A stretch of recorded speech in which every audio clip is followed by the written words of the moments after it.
The Honourable Clayton Cosgrove.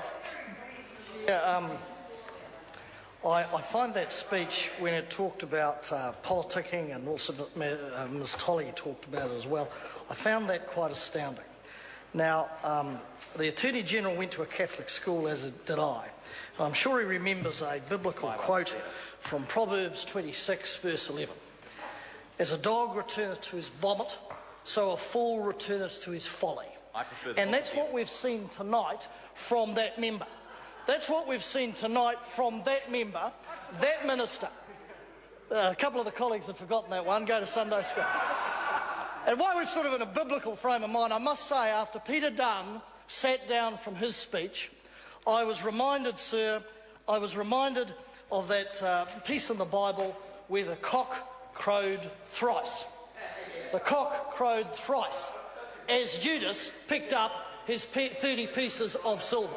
The question I have for the attorney is this: as he heaped praise on Mr Dunn's amendments, if they tightened things up, if they provided some balance, if they improved this piece of legislation, then my question is, why is it that the Attorney-General and his colleagues and the Prime Minister whose name this bill is in, why did they not propose those amendments themselves?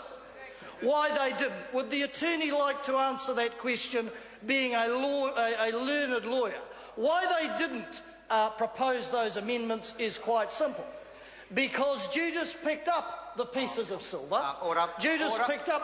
No. Order. No, the member... Order. I said earlier on and made a ruling that you'll refer to members by their correct names. The Honourable Clayton Cosgrove. Sorry, I apologise to Judas. The Honourable... No, I was referring to... I've just made a ruling. I'll ask the member to abide by it. We refer to honourable members in this House by their correct names. Absolutely. Honourable Clayton Cosgrove. So the Honourable Peter Dunn, what I was saying, sir, is I apologise to a person who was mentioned in the Bible who is no longer with us. The person was Judas, who portrayed...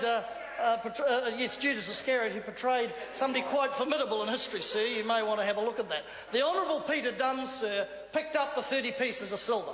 And what that's translated into, of course, is some sort of guarantee in respect of his longevity, whether that be a political cup of tea to guarantee his seat, whether that be some ambassadorial post to, I don't know, Beirut or Somalia or somewhere quiet, whether that be some sort of payoff that the government is going to give him.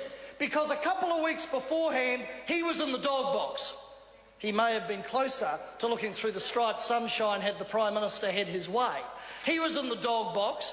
We know what he was accused of, sir. Well, point of order, Mr Speaker. No, point of order, Mr Speaker. Honourable Clayton Cosgrove. Mr Speaker, the last three government speakers, the Attorney, Minister Tolley... I'm the rule of that, and I'm asking the member must refer back to part one. That's what we're on. Honourable Clayton Cosgrove. I refer to part one. As I was saying, Mr Speaker, Peter Dunn, of course, and if you'd like me to refer particularly to a clause that the Attorney didn't address, that was 8B1B, which my colleague Mr Parker alluded to specifically, with respect to the gathering and analysis of intelligence and information infrastructures. And my colleague Mr Parker, of course the Attorney didn't address this, noted that any communication carried on those technology platforms, of course, sir, would give the GCSB open slather. Now, to the Attorney and to Mrs Tolley and others, the rocket scientist over there, that is not a widening of the legislation or the capability of an intelligence service. But I come back to this as we address part one. The question I raised with the Attorney is why he didn't propose these amendments. What payoff is Peter Dunn actually going to get? Because last couple of weeks he was in the dog box. Now, of course, he's come out with these wonderful, so-called wonderful amendments that, as my colleague Mr Goff has aptly put it, are diametrically the opposite of his position a couple of weeks ago. No way would he support this bill. No way would he support any enhancement of surveillance, even under no circumstances, even with or without a warrant. No way would he do it. But I know when his own political carcass is on the line, when his own political hide is on the line, oh no, anything's possible. The man who put the one vote over the top for asset sales is back there again, one vote to get this through. And Mrs Tolley talked about politicking. Well, is it politicking, or is it to not seek consensus? Is it politicking to not approach opposition parties, to talk to the media about it and say, I want as wide a vote as possible as the Prime Minister did, but behind the scenes, no approach, no phone call, no nothing, because they had Mr Dunn right in their back pocket. That is the truth. That is the truth about this legislation, sir. So I'd like to know from these geniuses why it was that they didn't put these amendments forward. And according to Mr Finlayson, the Human Rights Commissioner, the Privacy Commissioner, the Law Society, everybody is wrong. Everybody is wrong. Yes, he nods. Everybody is wrong. Apart from Mr Chair, everybody is wrong. And if Mr Finlay had his way, the deity would be four, he would be the fourth of three. Everybody is wrong except him. Except him. Yet the Prime Minister doesn't come down to justify this legislation. The Prime Minister isn't taking a call. The Prime Minister didn't think of these amendments because it's about the dirty deal. It is willing buyer, willing seller. It is 30 pieces of silver.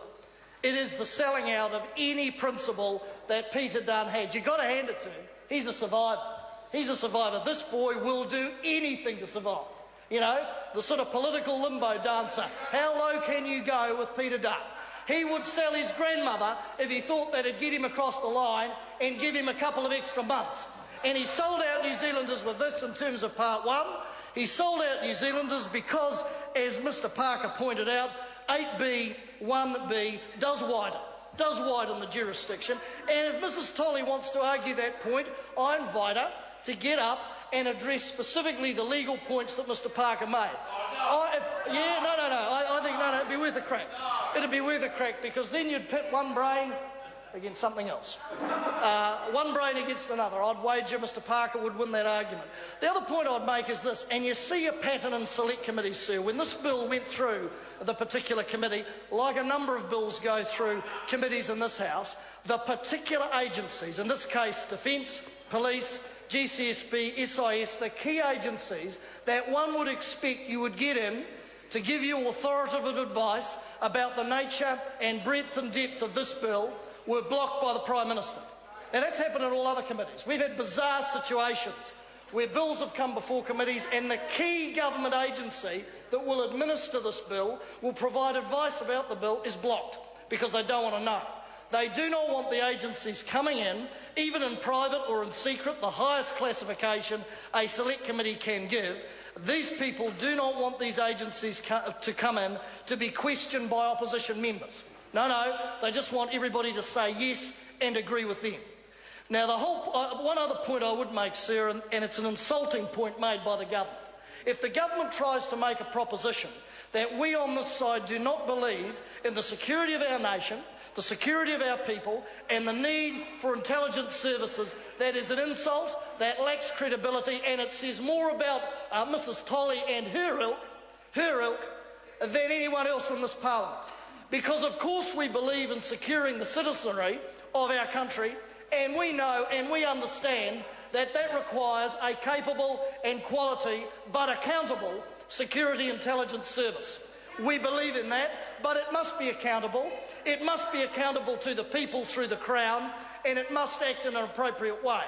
So for that mob over there to run that silly little spin line, which no one in New Zealand believes, no one in this parliament believes apart from them, is an insult, sir, and it's an insult to all New Zealanders. So I say, what was that?